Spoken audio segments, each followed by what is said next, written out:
বন্ধুরা, good morning. কেমন আছো তোমরা সবাই? আশা করছি তোমরা খুব ভালো আছো, আর আমি তো খুব ভালোই আছি। সুজয় হৈমন্তী চ্যানেলে তোমাদেরকে স্বাগত জানিয়ে শুরু করছি আজকে একটা নতুন ব্লগ। তো তোমরা দেখতে থাকো, আশা করছি তোমাদের খুব ভালো লাগবে। তো এখন টাইম হচ্ছে সকাল 10:15 বেজে গেছে, আর দেখতেই পাচ্ছ আমরা সব টিফিন নিয়ে বসে পড়েছি। তো আজকে টিফিনে আছে হচ্ছে আমার এখানে ওটস সব সবজি দিয়ে, আর করেছি হচ্ছে সকালে আলুর তরকারি।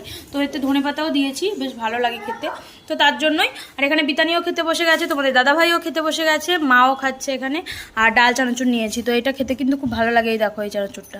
তো চলো আমরা খাওয়া দাওয়াটা করে নিই। আর পাপ্পু কিন্তু এখানে, পাপ্পুকে খেতে দিয়েছি, তাও এখানে চলে এসছে।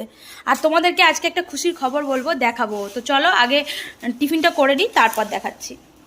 তো ফাইনালি তোমাদেরকে বললাম যে কিছু একটা দেখাবো। তো দেখো আমাদের ডিপ ফ্রিজের মধ্যে এই মাছটাকে ভরে দিয়েছি। আর বাবা একদম সকাল সকাল বাজার থেকে নিয়ে চলে এসছে একটা বড় সাইজের ইলিশ। তো চলো তোমাদের দেখাই। হ্যাঁ বাবা, জমে গেছে গো। এই দেখো ইলিশটা আমি হাতে করে তুললাম, মা এখন এটাকে কাটবে। তো কতটা বড় সাইজের ইলিশ বুঝতেই পারছো। পেটে কিন্তু ডিম ভর্তি। তো এই ডিমওয়ালা ইলিশ কিন্তু বহুদিন ধরে খেতে চেয়েছিলাম, আর ফাইনালি আজকে খাওয়াটা পূর্ণ হচ্ছে। তো চলো ইলিশটা দেখতেই পেলে, তুমি ধরো। তো তোমাদের দাদাভাই এরকম ধরলো ইলিশটা, তো দেখতেই পেলে। আর এটা একদম অরিজিনাল ইলিশ, যেহেতু মুখটা একদম সরু হয় ইলিশের, তো সেইটাই। তো চলো মা এখানে কাটবে বলে একটা বস্তা নিয়ে নিয়েছে। আর আমি তোমাদের আজকে মাছ কাটাটা দেখাবো, ইলিশ মাছ মা কীভাবে কাটে সেটাই তোমাদেরকে দেখাবো। তো দেখো ইলিশটা দেখতেই পাচ্ছ কত বড় একদম সাইজ। তো এই ফার্স্ট টাইম এত বড় কিন্তু ইলিশ আমাদের হচ্ছে বাড়িতে। কত ওজন আছে মা এটা? 1 কেজি 200, 1 কেজি 200 মতো ওয়েট আছে ইলিশটার। আর এত বড় ইলিশ সচরাচর পাওয়া যায় না, বাবা আগে থেকেই বলে রেখেছিল, সেই জন্য কিন্তু আজকে নিয়ে আসতে পেরেছে। তো যাই হোক, দেখতেই পাচ্ছ মাছের আঁশগুলো মা ফার্স্টে ছাড়িয়ে নিচ্ছে। তো চলো ছাড়িয়ে আঁশগুলো নিই, তারপর কাটবে, তখন তোমাদের দেখাচ্ছি। তো এখন ইলিশটা মা ধুয়ে এনেছে খুব ভালো করে। আর একটা প্রসেস বলে দিই, মা কিন্তু মাছ কাটার সময় কাটার পর কিন্তু আর ধোয় না মাছটা। তো আগে থেকেই আঁশ ছাড়িয়ে মাছটাকে ভালো করে ধুয়ে নিল। মার মতে হচ্ছে কাটার পর ধুলে নাকি টেস্ট চলে যায়। তো সেই জন্যই আগে থেকেই দেখো ভালো করে ধুয়ে পরিষ্কার করে নিয়ে এখন কাটতে বসেছে। তো চলো তোমাদের দেখাই মাছ কাটাটা। আর এদিকে মাছ কাটছে, আর আমাদের পাপ্পুর অবস্থাটা দেখো, ওকে বেঁধে রাখতে হয়েছে এমনিতেই, নইলে মাছ কাটতে দেবে না, তার জন্যই। তো চলো মা এদিকে মাছের মাথা থেকে কানকোগুলোকে কেটে নিল, তারপর মাছটা কাটছে।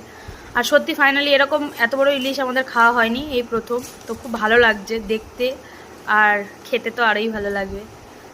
তো মাকে এদিকে ডাকছে পাপ্পু, মানে বুঝতেই পারছো পাপ্পুর অবস্থাটা কিরম হচ্ছে আজকে।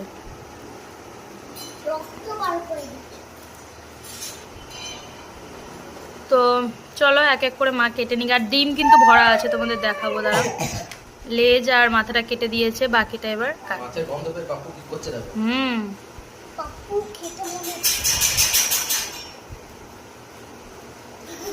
তো পেটি বের করে নিচ্ছে, নইলে কিন্তু মাছের ডিমগুলো রাখা যাবে না, সেই জন্য।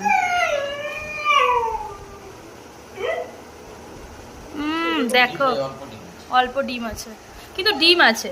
আর এইরকম ইলিশ কিন্তু খেতে চেয়েছিলাম, যে ডিম থাকবে। আর পিসগুলো মা কেমন করছে চলো তোমাদের দেখাই। স্লিপ করে যাচ্ছে না, স্লিপ করছে হাতের মধ্যে। এই দেখো দারুণ লাগছে কিন্তু। দেখো পিসগুলো কিন্তু বেশ মোটা মোটা সাইজেরই হচ্ছে, আর ডিম আছে ভিতরে। এই ধরনের পিস কিন্তু আমি খেতে চেয়েছিলাম, মানে ভিতরে ডিম থাকবে, ডিমগুলো যাতে না বেরোয়, সেই জন্যই কিন্তু এরকমভাবে মা পিস করে নিয়েছে। তো চলো এবার এদিকের পেটিগুলো কাটার পালা, এগুলো কেটে নেবে, তারপরে এই দিকগুলো কাটতে হবে। আর পাপ্পুর অবস্থাটা দেখো, আমাকে ভিডিও করতেই দিচ্ছে না, এত আওয়াজ করছে।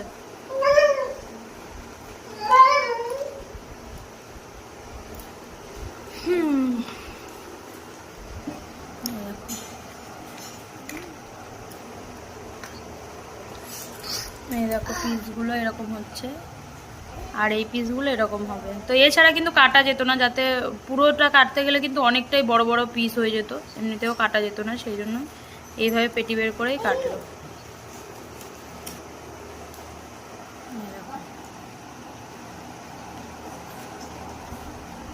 পিসগুলো দেখো কতটা বড় বড় হয়েছে।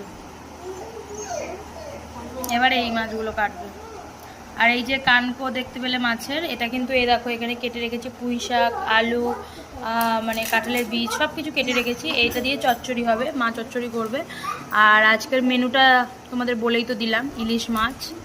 দেখি মা কি করে, ভাজা মনে হয় করবে, আর বাকিগুলো হচ্ছে ভাপা করবে বোধহয়, ভাপা না ইলিশের ঝাল কিছু একটা এরকম করবে। তো চলো যাই করবে তোমাদের দেখাবো, মাছ কাটাটা আগে দেখিয়ে নিই। তো চলো এইভাবেই কিন্তু কাটবে, এই পিসটাও এইভাবেই কাটবে। তো দেখাতে গেলে অনেকটাই ভিডিও বড় হয়ে যাবে, আর দেখাচ্ছি না, তো দেখে নাও। এখন টাইম হচ্ছে 1:30 বেজে গেছে, আর প্রতিদিনের মতো লাঞ্চ করতে বসেছি। আর আজকের লাঞ্চটা কিন্তু একটু স্পেশাল, তোমাদের তো দেখিয়েছি। তো দেখতেই পেলে মা এখানে এই মাছগুলো, যেগুলো ডিমওয়ালা মাছ, এগুলো কিন্তু মা ভেজেছে। আর এই দেখো তেলটা তুলে রেখেছে, সবার বাদে দিয়ে দিচ্ছে একটু করে, এই দেখো। তো দেখো দেখতেই পেলে।